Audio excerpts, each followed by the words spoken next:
Hello guys, അപ്പോൾ ഇന്ന് നമ്മളുള്ളത് ഉടുപ്പിയിലെ പ്രധാനപ്പെട്ട ഒരു ബീച്ചിലാണ്, നമ്മുടെ മാൽപ്പേ ബീച്ച്.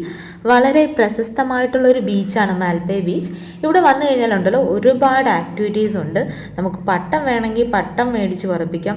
അതുപോലെ തന്നെ നമുക്ക് കടലിൽ ചെയ്യാൻ പറ്റുന്ന കുറേ ആക്ടിവിറ്റീസ്, അതായത് എന്തൊക്കെയോ റൈഡിങ്ങും ബോട്ട് സർവീസും എന്തൊക്കെയോ കാര്യങ്ങൾ, ഒരുപാട് ആക്ടിവിറ്റീസ് അതിൻ്റെ തീരത്ത് ഉണ്ടായിരുന്നു.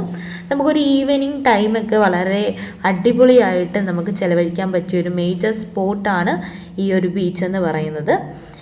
അതുപോലെ തന്നെ സമീപത്തുള്ള സെൻറ്റ് മേരീസ് ഐലൻഡിലേക്ക് പോകാൻ വേണ്ടിയിട്ട് ഇവിടുന്ന് ബോട്ട് സർവീസും ലഭ്യമാണ്. ഒരു ഈവനിങ് ടൈം വളരെ നന്നായിട്ട് നമുക്ക് ഫ്രണ്ട്സിൻ്റെയും ഫാമിലിയുടെ കൂടെയും കുട്ടികളുടെ കൂടെയൊക്കെ എൻജോയ് ചെയ്യാൻ പറ്റിയിട്ടുള്ള നല്ലൊരു സ്പോട്ടാണ് മാൽപ്പേ. അപ്പോൾ നമ്മുടെ റൈഡുകളൊക്കെ ഇവിടെ നിന്ന് നമുക്ക് കണ്ട് ആസ്വദിക്കാൻ പറ്റും. ഒരുപാട് ആക്ടിവിറ്റീസ് ഉണ്ട് കേട്ടോ, പക്ഷേ ഇതിലൊന്നും ഞാൻ പോയി കയറിയിട്ടില്ല. നമുക്ക് അവിടെ നിന്ന് തീരത്ത് നിന്ന് കണ്ട കാഴ്ചകളൊക്കെ ഉള്ളൂ. അപ്പോൾ ഇതുമായിട്ട് ബന്ധപ്പെട്ടിട്ടുള്ള ബാക്കി എല്ലാ ഡീറ്റെയിൽസും ഞാൻ ഇതിൻ്റെ ഡിസ്ക്രിപ്ഷൻ ബോക്സിൽ മെൻഷൻ ചെയ്ത് ഇട്ടേക്കാം, നിങ്ങൾക്ക് അത് നോക്കാവുന്നതാണ്. അപ്പോൾ ഇത്രയേ ഉള്ളൂ ഇന്നത്തെ വിശേഷങ്ങൾ. വീഡിയോ ഇഷ്ടമായെങ്കിൽ നിങ്ങൾ ലൈക്ക് ചെയ്യുക, സപ്പോർട്ട് ചെയ്യുക. അപ്പോൾ താങ്ക്സ് ഫോർ വാച്ചിങ്.